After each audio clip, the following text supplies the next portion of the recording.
Professional BS programme. ఇది కేవలం degree కాదు, మీ ఫ్యూచర్ కెరీర్ కి డైరెక్ట్ గేట్వే. పూర్తి వివరాలకు వెంటనే స్క్రీన్ పై కనిపిస్తున్న నంబర్స్ కి కాల్ చేయండి. ఇదే ఇంట్లో మంది స్టూడెంట్ నెంబర్ 1 షూటింగ్ చేశారు. ఇది ఓకే 2 రోజులు షూటింగ్ చేశారు. ఎన్టీఆర్ సినిమా చేస్తుంటే నేను పైన బెడ్రూమ్లోంచి అప్పుడు అయ్యప్ప మాల వేసుకుని ఉన్నా. అటు వచ్చి చూస్తుంటే కింద సీన్ చేస్తున్నారు, చూశాను. ఎన్టీఆర్ షార్ట్గా ఉన్నాడు. పైన చూసి ఎన్టీఆర్ హరికృష్ణ గారు వాళ్ళ ఇది అని చెప్పిన తర్వాత పైన చూశాను. ఆ యాక్టింగ్ అది బాగా నచ్చింది. తర్వాత ఆ రోజు నైటు ఇంట్లో ఆలోచిస్తూ ఎవరితో స్పార్క్ మంచి టాలెంటెడ్ కుర్రలా ఉన్నాడు, వీడితో మనం ఎందుకు సినిమా చేయకూడదు అని చెప్పి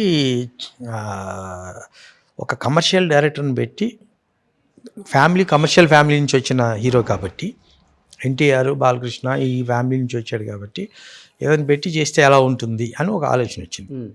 ఆలోచన వచ్చిన తర్వాత ఆ 2 రోజులు అబ్జర్వ్ చేశాను. అబ్జర్వ్ చేసిన తర్వాత పెద్దగా సరే మాట్లాడదాం అని చెప్పి అనుకుని షూటింగ్ కూడా వెళ్ళాను. ఒక రోజు వెళ్ళిన తర్వాత సినిమా చేద్దాం అనుకుంటున్నాను. ఎందుకో మా ఇంట్లో షూటింగ్ చేశాక నీ మీద సినిమా చేయాలనిపించింది. ఏంటని అడిగితే భలేవారు సార్, మీరు ఎప్పుడప్పుడు బాబాయ్తో సినిమా తీశారు కదా సార్ అన్నాను. నాకు టైం నేను ఆలోచించి చెప్తానని చెప్పి ఎవరితో చేస్తే బాగుంటుంది అని చెప్పి ఆలోచించి గోపాల్ దగ్గరికి వెళ్ళాను. గోపాల్ మీ ఫ్రెండ్ కాబట్టి. అంటే గోపాల్ అసోసియేట్ డైరెక్టర్గా, నేను అసిస్టెంట్ ఆర్ట్ డైరెక్టర్గా రాఘవేంద్ర గారి దగ్గర కొన్ని సినిమాలు చేశాం. అప్పటి నుంచి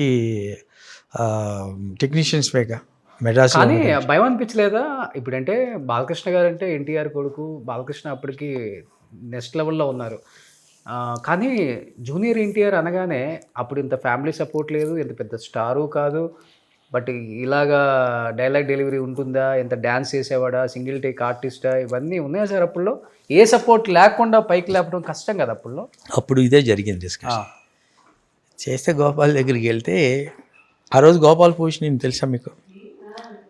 Samarasimha Reddy super duper hit, Narasimha Naidu super duper hit. Okay. దాని తర్వాత ఏ సినిమా చేయాలని కూర్చున్నాడు. ఓకే. ఏ సినిమా చేయాలని కూర్చున్న టైంలో నేను వెళ్తే అసలు నీకేమైనా బుద్ధి ఉందా, మత్తుందా, ఇప్పుడు ఇంత పెద్ద హిట్లు ఇచ్చి కూర్చున్నాను, పెద్ద హీరోని తెచ్చుకోవచ్చు కదా, అప్కమింగ్ హీరోతోటి చేయటం ఏంటి, చిన్న హీరోతో చేయటం ఏంటి అనే దాంతో అప్పుడు అన్నాడు. ఎన్టీఆర్తో సినిమా అనగానే ఎన్టీఆర్ మీద చంటి మనకు వర్కౌట్ అవుతుందా, అంత బిజినెస్ అవుతుందా, ఇప్పుడు అప్పటికే పెద్ద బడ్జెట్లు సినిమాలు కదా అనే లెక్కలో ఉన్నారు.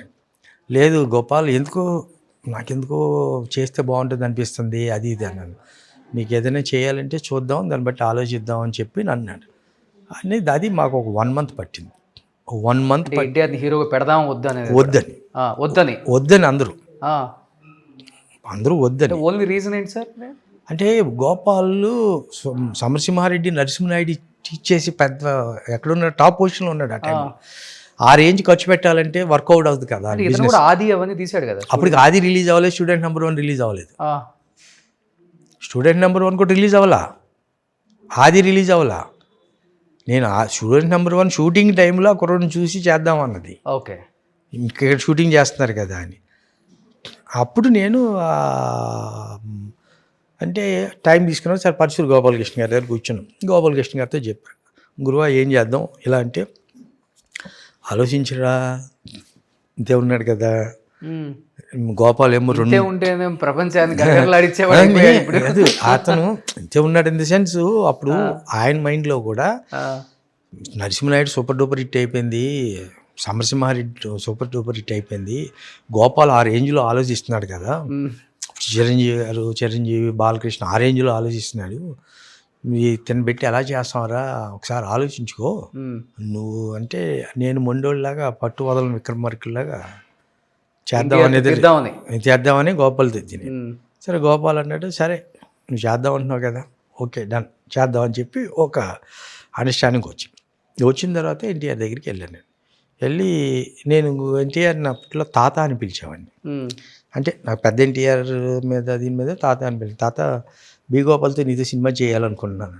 వెంటనే కావులించేసి కాళ్ళకి నమస్కారం పెట్టేసి ముద్దులు పెట్టేసి ఇవన్నీ గిల్లేసి కొరికేసి అల్లరి చేసాడు. అప్పుడు కూడా అలానే ఉండేవాళ్ళు. అప్పుడు ఎక్కువ అల్లరి, ఇప్పుడు తక్కువ. ఇంకా అప్పుడు భయంకరం ఉంది అల్లరి. ఓకే. సరిబాబు బి గోపాల్తో అంటే బాబాయ్తో 2 సూపర్ హిట్లు ఇచ్చేసాడు. అది ఇది దీని మీద సో అనుకోకుండా అది మనం చేద్దామని ఫిక్స్ అయ్యాం. స్టూడెంట్ నెంబర్ 1 రిలీజ్ అయింది, హిట్ అయింది. స్టూడెంట్ నెంబర్ 1 రిలీజ్ అవ్వకముందే ఆది స్టార్ట్ అయింది. అది రిలీజ్ అయిన తర్వాత ఆది జరుగుతున్న టైంలో మేము సినిమా కన్ఫర్మ్ చేసుకున్నాం. ఓకే.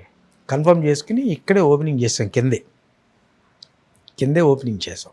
అప్పుడు పాతిళ్ళు ఉన్నప్పుడే చేసి సినిమా స్టార్ట్ అయిన తర్వాత ఆది సూపర్ హిట్ అయిపోయింది. ఆది సూపర్ హిట్ అయిన తర్వాత అప్పుడు మాకు కొంచెం ధైర్యం వచ్చింది, కొంచెం బడ్జెట్ పెంచుదాం ఓకే అని కొంచెం బడ్జెట్ పెంచుకున్నాం. అప్పుడు గోపాల్కి ప్యారలల్గా ఇందిరా సినిమా, ఓ పక్కన చిరంజీవితో ఇందిరా తీస్తూ ఓ పక్కన ఎన్టీఆర్ తోటి అల్లరి రాముడు 2 ప్యారలల్గా జరిగినాయి షూటింగ్లు. ఓకే. 2 ఇంచుమించు ఒకేసారి రిలీజ్ అయింది. ఓకే. అది సూపర్ హిట్ అయింది, ఇది హిట్ అయింది. Indira super hit. నగ్మా నరేష్ అప్పుడు దాకా నరేష్ ఇంట్లో కూర్చున్నామని నరేష్ని కూర్చోబెట్టి అప్పుడే బయటికి తీసుకొచ్చింది. అప్పుడు రాజేంద్ర ప్రసాద్ అనుకున్న క్యారెక్టర్ అది. అప్పుడు నరేష్ని తీసుకొచ్చి పెట్టింది అది. ఓకే. సో నగ్మా నరేష్ ఇవన్నీ పెట్టిన తర్వాత ఆ సినిమా అది మనకి 47 సెంటర్స్లో 100 days ఆడింది. ఓకే.